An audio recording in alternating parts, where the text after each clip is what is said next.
Praise the lord brother and sisters, welcome to my channel. ఈ రోజు మనం సామెతలు 3వ అధ్యాయములోని 6 వచనం గురించి మాట్లాడుకుందాం.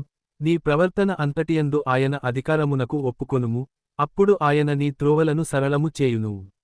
ఈ వచనం మనకి ఏమి చెబుతుంది అంటే, మన రోజువారీ ప్రవర్తనలో దేవుని అధికారానికి విధేయత చూపితే, ఆయన మన కష్టమార్గాలను సులభమైన మార్గాలుగా మారుస్తాడు.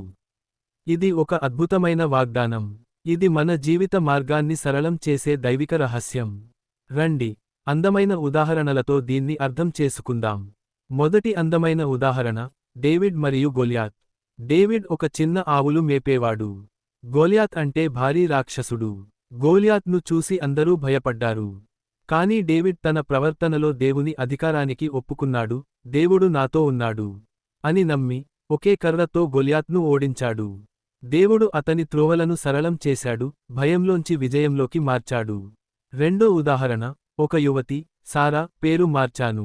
ఆమె క్యాన్సర్తో పోరాడుతూ ఉద్యోగం కోల్పోయింది. అందరూ ఆమె బ్రతకడం అసాధ్యం అన్నారు. కాని ఆమె ప్రవర్తనలో దేవుని మార్గాన్ని అనుసరించింది. ప్రతిరోజు ప్రార్థన, ధన్యవాదాలు.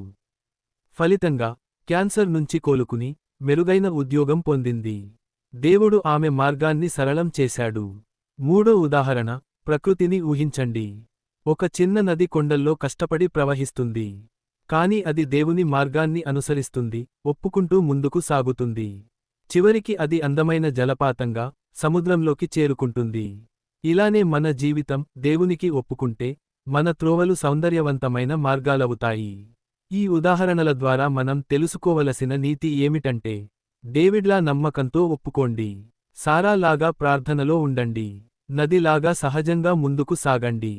ఈ రోజు నుంచి మీ ప్రవర్తన దేవుడు చెప్పినట్లు మార్చుకోండి. మీ అందమైన అనుభవాలు కామెంట్స్లో షేర్ చేయండి.